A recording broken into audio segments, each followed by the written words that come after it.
Bonjour à tous, on se retrouve pour une nouvelle vidéo. Aujourd'hui, on affronte Chris dans la grande arène. C'est le deuxième match de la troisième semaine. Aujourd'hui, c'est un match un peu particulier parce que c'est le premier que je vais jouer après la mise à jour du nerf des défenses, des pénétrations de défense. C'est-à-dire qu'il y a pas mal de persos qui ont pris un nerf. Alors, je vais vous expliquer ça très rapidement. En fait, avant, il y avait des personnages qui avaient la possibilité d'ignorer la défense sur certaines de leurs capacités. Je pense par exemple à la lama batteuse de Vador. Et donc ça, ces capacités n'ignorent plus la défense, ce qui fait que ces personnages vont faire beaucoup moins de dégâts. Et ça, il va falloir faire très attention parce que ça peut poser problème si on n'est pas au courant des mises à jour, ou même si on surestime un personnage. Donc il faudra qu'on fasse quelques tests sur les personnages concernés. Je sais aussi que Wattembor ne donne plus la pénétration de défense sur sa dernière capacité, sur sa dernière tech. Donc on peut pas contrer la mise à jour avec Wattembor sur un Vador, donc ça c'est un petit peu compliqué. J'ai déjà fait quelques tests en amont sur la bataille Geonosis Obscure. C'est vrai que la lame batteuse de Vador fait quand même beaucoup moins de dégâts, même si en face il y a pas mal de malus. Je peine à rentrer des lamas batteuses à 90 000, 100 000, alors qu'en face il y a 6 ou 7 dots. Donc, alors certes, ça fait toujours mal, hein, ça reste quand même une attaque à 90 000, 100 000, donc ça reste correct. Mais on est vraiment loin des dégâts colossaux que Vador nous avait habitués à lancer. J'ai déjà rentré quand même des lamas batteuses à plus d'1 million, donc ça c'était quand même plutôt stylé. Mais c'est vrai que ça va être très compliqué à réitérer, puisque maintenant Vador a pris un assez gros nerf. Donc tant pis, écoutez, hein. Donc, aujourd'hui, comme je vous disais, on affronte Chris qui a 841 877 bannières à vie. Il a déjà attaqué, hein, je vous montrerai juste après. Il a déjà atteint le rang Kyber, c'est pas étonnant, hein, avec 830 000 bannières à vie, voilà quoi. En termes de statistiques offensives-défensives, on est sur du 2048 en attaque. Donc c'est vraiment quelqu'un qui full clear très souvent. Je vais vous montrer le roster, vous allez vite comprendre pourquoi. 460 de défense, c'est pas non plus exceptionnel, on a vu des types bien plus hauts. Mais encore une fois, vous allez vite comprendre pourquoi il est pas si efficient en défense. Mais vous allez quand même voir que c'est très intéressant quand même pour ce niveau de défense. En termes de roster, bah déjà on voit un négociateur. Donc ça c'est assez classique, hein. À ce stade tout le monde commence à avoir un négo Malvé. Donc lui il n'a pas encore l'exécuteur, ça me rassure. Alors, en termes de vaisseau, donc il a un Ego R8, donc plutôt solide. Et il a un Malvé R4. Ok, donc ça reste quand même assez correct. Donc comme d'habitude, on prie pour qu'il n'y ait pas les deux en défense. Un seul c'est supportable, les deux c'est compliqué. Et donc voilà, en termes de roster, déjà c'est un roster très côté lumineux. Sur les trois premières lignes, il n'y a que Vador de relique côté obscur. Sinon tout le reste c'est du lumineux. Il a 2 R8 visiblement, 3 R8. Donc ça JL Luke, on a le Kenobi, on a le Yoda. Donc c'est quelqu'un qui part sur JMK, donc c'est vraiment quelqu'un qui va all-in tout ce qu'il a, tout son roster dans le côté lumineux. C'est pas une mauvaise chose en soi, mais ouais, c'est vrai que c'est un peu particulier. Après les teams côté lumineux, c'est quand même les teams les plus relous, donc forcément, c'est... Voilà. Donc voilà, son DR n'est même pas relique, donc c'est plutôt correct, ouais, c'est plutôt marrant. Ouais, sinon voilà, c'est que des persos. Ouais, même ouais, ces persos obscurs principaux, ils sont pas G13 comparés aux personnages côté lumineux. Alors j'ai pas regardé les modules, mais ça doit pas être non plus quelque chose de très violent. Ouais, si quand même, on a un Revan à 331 sans la capacité de chef, donc c'est correct. La Shakti, je vais faire attention, sait-on jamais. 305, ça va, c'est correct. Donc ouais, après ça va descendre assez vite. Moi, surtout le personnage qui m'intéresse ici, ça va être lui. Donc il est à 299 parce que j'ai vu qu'il était en défense. Donc faire attention. Et Rey, elle a tous ses modes en 6A, donc très compliqué. 534.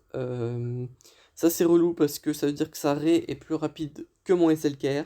Donc ça c'est pas non plus le bon call quoi. Alors j'ai mon réveil, super. mais je suis déjà réveillé, donc c'est pas très pratique. Donc on a une team de NS, Logir. On a une team de résistance avec Finlead.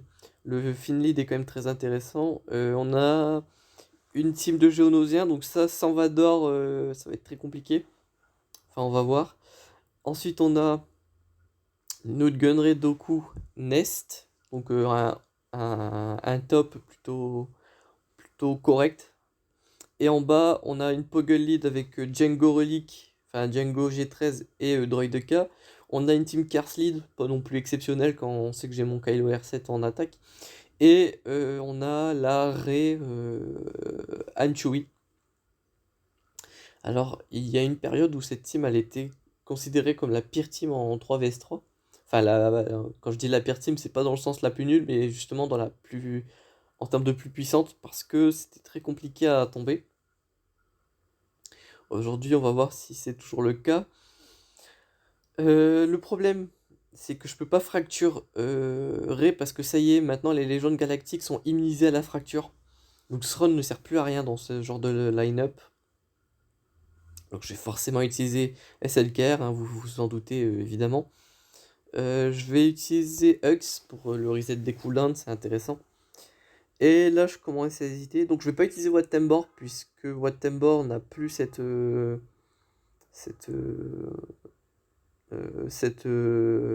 capacité de me... Bah, il peut plus me donner la pénétration de défense, donc ça c'est compliqué. Je pense que je vais utiliser l'Ermite Yoda et je vais expliquer en combat pourquoi. En face, on a une Rey Ultimate. Donc ça, va falloir faire attention et c'est pour ça que je vais utiliser l'Ermite Yoda. Donc là, malheureusement, ouais, non, en fait, vu que les gens galactiques sont immunisés au stun, c'est pas très grave vu que mon SLK se soit fait viser. Donc on va stun le Chewbacca pour éviter qu'il redonne de la protection et de la santé à ses alliés sous garde. On va reset les cooldowns de SLKR pour justement pouvoir stun le petit Han Solo. Mais ouais, vu qu'il a la garde, il est immunisé au stun, je suis bête. On va donner le boost à SLKR. Hop, voilà. Tac. Hop. Donc on a tué le Chewbacca. Là, on part s'occuper du Han Solo. Hop. Basique. Et voilà, donc là, on est dans la line-up SLKR Ashioda versus Rey. Pourquoi j'ai SLKR et Ashioda? En fait, l'Ashioda est... Comment dire? Il est invisible. Ce qui va permettre d'éviter son focus. Et en fait, ça va split les dégâts de l'ultimate en deux. Du coup, voilà, comment ça s'appelle? Le SLKR reste en vie. Donc voilà, j'ai pu split les dégâts en deux, ce qui était plutôt smart de ma part. Là, c'est compliqué. Mais elle joue avant moi, donc c'est parfait. Elle sort de l'immunité aux dégâts pile quand j'en ai besoin. Hop. Donc voilà, le Ashioda, il avait juste pour objectif de rester invisible. Comme ça, il était pas focus par le Han Solo, même la Rey ou le Chewbacca. Du coup, au moment de l'ultimate, bah, le Ashioda est toujours en vie. Ce qui fait que quand Rey lance l'ultimate, bah, ça va tout simplement split les dégâts entre SLKR et Ashioda. Ce qui fait que le SLKR ne se fait pas one shot. Parce que si mon SLKR s'était retrouvé en solo, il aurait pris tous les dégâts de l'ultimate, ce qui équivaut à 300 000 de dégâts, je crois, et aucun personnage dans le jeu ne dispose de 300 000 HP, donc voilà, aucun personnage ne peut résister à un ultimate doré. Et donc il me fallait un personnage pour split les dégâts en deux. J'aurais bien voulu que Hug survive pour split les dégâts en 3, mais bon bah il est mort. Donc là on va utiliser le Kylo Solo. Donc à partir de maintenant on va essayer de faire le moins de fail possible parce que mon adversaire a fait un score plutôt correct, il a fait 2653 je crois. Donc ça me laisse pas beaucoup de bannières comment ça s'appelle de j'ai pas beaucoup de bannières épargnées on va dire. Déjà je n'ai pas le droit au fail donc ça c'est compliqué. Après, aussi j'ai déjà subi des pertes en bannière de SLKR. J'en ai perdu un total de 8. Mais globalement ça va encore, c'est pas non plus la folie. C'est pas non plus la mort. Hop. Hop, donc là je suis sous confusion, parfait. Et voilà, j'ai pu récupérer ma protection avec outrage. Donc là on va essayer de récupérer des bannières quand même, hein. C'est important. Donc là on va utiliser quoi contre cette team? En sachant que Jango Fett est à l'immunité aux dégâts dès le départ. Donc faut faire attention. Je pense que je vais utiliser... Non, attendez. J'ai les Géonosiens et Finlead à tomber sur le top. Je pense que je vais utiliser des R sur... alors pas sur cette team là, mais sur la Finlead. Et je pense que je vais le faire tout de suite. Comme ça me permettra de savoir où j'en suis. Surtout en termes de bannière. Donc je vais utiliser toi et je vais utiliser Malak pour pas faire de lamentables fails. Là on va jouer la sécurité. On va faire le choix de la sécurité. Et on va pouvoir mettre la peur sur tout le monde. Je sais pas s'ils ont des bonus de speed. Ouais, non, le fin ici reste à 299, il n'y a pas de bonus, donc c'est parfait. Donc on peut mettre la peur sur tout le monde. On peut remettre une salve de peur pour les dots. On va stun fin, très important. Bon, ça va fail, mais c'est pas grave. On va lancer les chocs, très important. On va lancer une foudre furieuse. On va tomber le petit héros de la résistance. Hop, bon, je peux au moins tuer Finn normal. Hop, on va tuer le Finn héros et on va tuer le héros pot. 52 bannières. Tac, tac, tac. J'ai pas suivi ce qui s'est passé. Et ils ont pas joué un seul tour, si? Oh, j'ai aucune idée de ce qui s'est passé. Ok, bon, c'est pas grave. Tac, tac, tac, tac. Donc je l'ai tombé facilement, il n'y a pas de problème. Donc j'ai pu tomber cette team là, c'est cool. Qu'est-ce que je peux utiliser contre une Poggle truc? Bah, je pense que je peux utiliser dans mes Jedi. Il me reste quoi comme Jedi? Je peux faire une Bastille avec Ahsoka. Mais en fait, j'ai plus l'ermite Yoda. Mais c'est pas grave en fait. Ce n'est pas grave, ce n'est pas grave. Juste, je vais juste vérifier, c'est le tag. Lui, elle, c'est un soutien, d'accord. Et Ahsoka, c'est une attaquante de mémoire. Ouais, c'est une attaquante, parfait. Je vais mettre Wattembor. Hop. Vu qu'il a plus la pénétration de défense, c'est plus très utile de s'en servir. Avec Vador par exemple, ou avec autre chose. Donc je vais mettre cette capacité sur Bastille. On va stun le Django, parfait. Toi on va te dispel. On va mettre ça sur elle, hop. Ah mais j'ai pas pensé au fait que le Wattembor il allait pas avoir le bonus de prot de Bastille. Je suis un petit peu bête des fois, donc je perds 3 bannières là-dessus. Donc on va stun le Django à nouveau. On va tuer le droid K. On va tuer Poggle avant. Hop. On va restun toi. On va mettre une basique, je vais pas le tuer parce que voilà, il va rejouer un tour. Hop. Donc là, j'ai récupéré toute ma prot avec Bastille alors qu'elle en a perdu beaucoup. Ah, et j'ai fait un truc très stylé. Euh, J'avais oublié, mais en fait, le Blastek empêche toujours les réanimations. Et vu que j'ai tué Django avec Ahsoka, bah, en fait, je l'ai tout simplement empêché de revive. Ok. Ça, c'était pas bête. C'est cool. Hop. Donc là, on ouvre le bac. Derrière, voilà, il n'y a pas grand-chose de non plus surprenant. Je m'y attendais. J'étais convaincu qu'il allait bloquer le bas avec... avec comment ça s'appelle? Avec sa raie. Chose qu'il a évidemment faite. Faite. Oui, c'est une chose, donc il a faite. Et donc, derrière, il n'y a pas des trucs de fou. Donc là, il y a des Ewoks, j'envoie le Wampa solo, j'utilise l'aspect 1 pour avoir un bonus de protection, et ensuite le but c'est de les one-shot, sans aucune pitié. Bon là ils jouent beaucoup, mais ils font pas beaucoup de dégâts non plus, on n'est pas sur un truc de dingue. On va tuer toi, hop, enfin on va essayer en tout cas, hop, hop, on va utiliser cette capacité qui booste mes dégâts.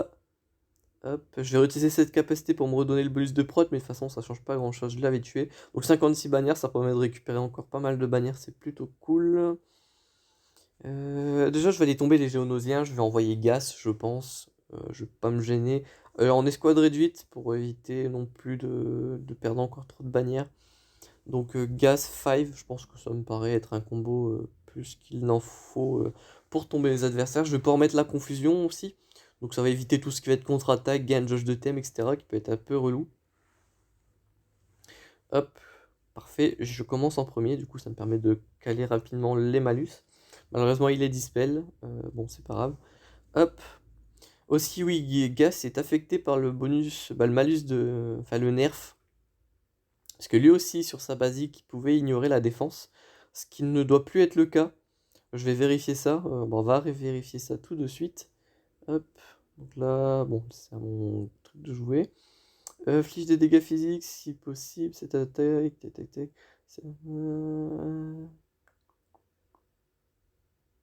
Ouais, ouais. Et bénéficie d'un bonus de 65% de pénétration de défense triplé si tous les alliés font partie de la 501ème. Ouais, donc maintenant, ça semble ne plus être 100%. Avant, ça ignorait, maintenant, c'est visiblement un truc comme 65% triplé si tous les alliés sont de la 501ème. Donc là, c'est le cas. Donc voilà, correct. Donc on a tombé ces fameux Géonosiens. Cette team-là, on va, je pense, la CLS. Ça me semble pas être une mauvaise idée. Rebelle. En plus avec l'Endoli, donc je sais pas CLS. Parce qu'en face, c'est que des ennemis relous qui contre-attaquent, etc. Donc si je peux les stun, les détruire, etc., c'est pas une mauvaise idée. Donc on va focus le Doku en premier, avec ses contre-attaques, il est vraiment pénible. On va one-shot Nest. Ah, je pensais la one-shot, mais vu qu'elle a dodge, pas ouf. On va, on va la stun. À la base, je voulais stun Newt, mais je me suis fail. Toi, on va payer l'extorsion, c'est pas non plus dramatique en soi. Toi, je vais t'abattre, parfait. Toi, on va te stun. Alors, on va te one-shot surtout. Et là, tac, tac, tac, on va lancer cette capacité. Et normalement, je fais 53 puisque l'Endo a pu récupérer une bannière, mais Han Solo en a perdu une. Donc voilà. Ici, on va utiliser Vador, on va le tester. On va utiliser Sron aussi pour voir sa fracture. Parce que bon, les NS ne sont pas immunisés à la fracture, donc c'est plutôt bon. Donc, on va bien voir. Bon, là, j'ai pas lancé un combat très dangereux parce que je veux voir à quel point le nerf est dramatique. Hop, donc on passe en massacre. Hop, ouais, donc ces basiques font toujours très mal, hein. On est sur du 58 000 sur les basiques. Ouais, donc là, je fais encore assez mal. C'est plutôt une bonne nouvelle. Hop, 62 000. Ouais, donc je fais aussi mal avec une basique qu'avec une lama batteuse qui est assez dramatique. Toi, on va te tuer. Parfait. Hop. Toi, on va te tuer 2 fois pour que tu m'embêtes pas trop. Basique. Basique. Ouais, bon, ça va. Sur des petites compos, ça fait le café encore. C'est plutôt pratique. Hop, derrière, on va voir ce qu'il y a, mais je m'attends à une grosse flotte, genre un Ego R8. Et il a dû garder Malvé en attaque. Il y a une flotte Homme One et il y a une flotte Radius. Ok, donc il a gardé les deux en attaque, ce qui fait aussi sens que s'il avait laissé les deux en défense. Alors, pour cette compo en bas, je vais utiliser le Finalizer. Je pense que vous commencez à avoir l'habitude. Non, faut surtout pas faire ça. Premier ordre. Donc on va utiliser toi, toi, toi. Et cette fois-ci, on peut mettre le dent de Momo. Pas le faucon, mais le dent de Momo. En renfort. Pour éviter les quelques mésaventures qu'on peut avoir. Donc là, le faucon Millennium qui va être l'ennemi à battre, l'ennemi numéro 1. Donc là, le vaisseau de Hux commence premier, en théorie, si j'ai pas fail mes turn order. Donc voilà. Donc on lui met l'ultimate. Ensuite, c'est le TE Silencer. Hop, on stun le faucon. Ensuite, c'est le chasseur TE/S du premier ordre. Donc on utilise l'aspect 2, on invoque le TE Silencer. Et là, normalement, on abat le faucon. Et si c'est pas le cas, vous envoyez le jauge de tour avec l'aspect 1 de la navette. Et vous achevez le faucon comme ceci. Généralement, quand c'est fait, il reste plus que des tanks. Le reste des dégâts, ça va provenir du fantôme qui arrive souvent en premier dans les renforts. Mais en termes de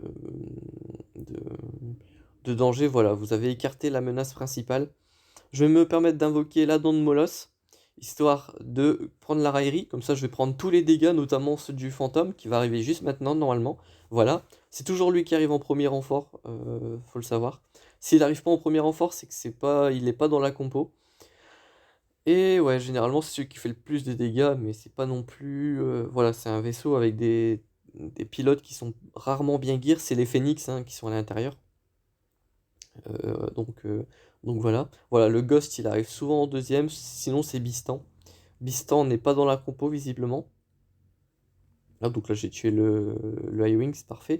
Donc là on va se permettre d'achever le Ghost. Parfait. Donc là voilà, le Dawn Molos ne va pas faire grand chose. Là il va dodge malheureusement, puisqu'il avait la prévoyance. Et là on va invoquer le TIE Silencer pour l'achever. Parfait. Là j'ai perdu 4 bannières au total, donc on est à 61. On en a perdu encore puisqu'on n'a pas le Finalizer 7 étoiles, donc on n'a pas de dernier slot, mais bon c'est pas grave. Là on va sortir l'artillerie lourde, si je puis me permettre, pardon. C'est le négociateur. Line-up de départ, c'est la compo la plus relou, à savoir Rex, BTL, Anakin, avec Plo Koon en renfort, triple escouade réduite, ce qui est parfait, hein, ça fait des bannières en plus. Et ensuite, je me permettrai de mettre une pause sur la vidéo, histoire de voir combien de bannières je dois faire par match, si je suis dans la misère ou pas. Et ensuite, on se retrouvera pour le reste. Quoi qu'il en soit, on va se faire le radius avant, évidemment. Menace principale, c'est Poe. Mais j'ai envie de tomber aussi le Faucon Millennium en premier. En fait, en face, ils sont tous les trois relous, puisqu'ils ont tous une particularité. Par exemple, Poe, il fait très mal. Le... L'AOE du Faucon est dévastatrice, et lui, il met le Daze. Mais je pense que je vais tomber vraiment le Poe d'Amande en premier. Hop, comme ceci. On va booster la jauge de TM d'Anakin. Hop. Tac, tac, tac. On va sortir le Plo Koon rapidement. On va essayer de les tomber rapidement, hein, ça va être important. Ce qui est bien, c'est que dans la flotte Radius, il n'y a que 3 vaisseaux de la résistance. Ce qui veut dire que si vous tombez les 3 vaisseaux de la résistance, charger l'ultimate pour votre adversaire risque d'être bien plus compliqué. Et ça, c'est vraiment une bonne nouvelle. Hop. Donc là, ouais, il y a les Yoi, elle fait très mal. Vous avez vu sur mon Anakin, ça fait pas mal de dégâts. J'aimerais bien c'est tomber rapidement lui, comme ceci. On va mettre l'immunité au crit sur le BTL, très important. On va mettre les Yoi, parfait. On achève le faucon, parfait. On va dispel le BTL. Et on va achever le pilote de la résistance. Parfait. 65 bannières, c'est cool. Donc c'est le score que j'aurais dû faire avec Finalizer si j'avais le Finalizer 7 étoiles. Et comme je vous disais, je vais tout simplement mettre la vidéo en pause, histoire de faire le calcul des points. Je reviens tout de suite. Hop. Donc à condition de tout one-shot, je gagne, puisque si je clear le territoire, en gros, je dois faire 59 bannières sur les 3 teams. Globalement, il n'y a plus grand-chose de très dangereux en face, donc ça me semble plus que faisable. Donc on est parti. Donc pour la première team, on va tout simplement sortir la Revan, c'est la team la plus puissante qui reste en face. Donc on va sortir l'artillerie lourde. J'ai plus de personnages pour soloter puisque j'ai utilisé Malak, j'ai utilisé le Wampa, j'ai utilisé Kylo, donc j'ai plus de personnages pour soloter. J'ai peut-être Enfys Nest, non il est en défense. Mais même si je l'avais de toute manière, je m'en servirais pas parce qu'il n'est que G11 pardon. Ce qui n'est pas non plus exceptionnel étant donné que il peut très bien mourir assez facilement. Je vais dispel ça parce que c'est relou. Hop, on va tuer le B2 qui est tanky, qui peut dispel, etc. Donc c'est pas non plus très agréable. Et il reste le HK qui fait pas beaucoup de dégâts quand il est pas sous DR. Donc c'est pas non plus exceptionnel pour mon adversaire. Donc voilà. Ensuite, on va utiliser quoi contre cette team là? J'ai ma Shakti Clone encore, donc on va pas se priver. On va sortir l'arc pour avoir la tourelle qui fait pas mal de dégâts, somme toute. L'avantage de Qui-Gon Lead, c'est qu'il donne pas mal de speed à ses alliés, donc quand même, c'est pas négligeable. Tac. On va tomber Ayla Sekura qui a des contre-attaques, c'est pas non plus agréable. Hop. On va donner la jauge de TM à Rex. On va donner, voilà, la formation, donc pour donner pas mal de TM, on va tuer le Qui-Gon qui est relique, je rappelle. Et là, il ne reste plus qu'à tuer le Mace Windu. Je m'occupe de réduire sa jauge de TM et avec les autres persos, hop, on la bat tout simplement. Hop, 54 bannières, parfait. Donc il me manque 5 bannières à faire sur 2 matchs, sur un match, pardon. Donc là, peu importe, même si je mets 60 teams à la tombée, je gagne quand même, j'ai quand même assez de bannières quand on gagne le match. Qu'est-ce que je peux utiliser contre les Ewoks qui pourraient me rapporter pas mal de bannières? Tac, tac, tac. Bon, on va faire un Kylo duo, hein, avec le soldat Sith. Ce qui est amplement suffisant. Qu'est-ce que je vais pouvoir utiliser? Qu'est-ce que je vais pouvoir faire? Donc on va tomber en premier wicket, ou du moins on va le stun. Parfait. On va mettre une petite AoE. On va achever lui. Hop. Bon, malheureusement, j'aurais pas pu empêcher l'adversaire d'attaquer, mais j'ai quand même utilisé l'aspect 2 pour gagner l'avantage. Parce qu'avec Kylo Lead, quand vous utilisez, quand vous gagnez un bonus, vous récupérez de la protection, ce qui m'a permis de récupérer la protection sur le soldat Sith, donc c'est comme s'il n'avait pas attaqué, tout simplement. Hop, donc voilà, sans suspense, hein, je vous l'avais dit, il faut que je gagne 59 bannières sur 3 matchs, donc ça me semblait plus que faisable. Donc voilà, je bats mon adversaire de 14 bannières, ce qui est, somme toute, plutôt honorable. Donc voilà, en tout cas j'espère que ce match vous aura plu. On se retrouve très bientôt pour de prochaines vidéos. D'ici là, portez-vous bien.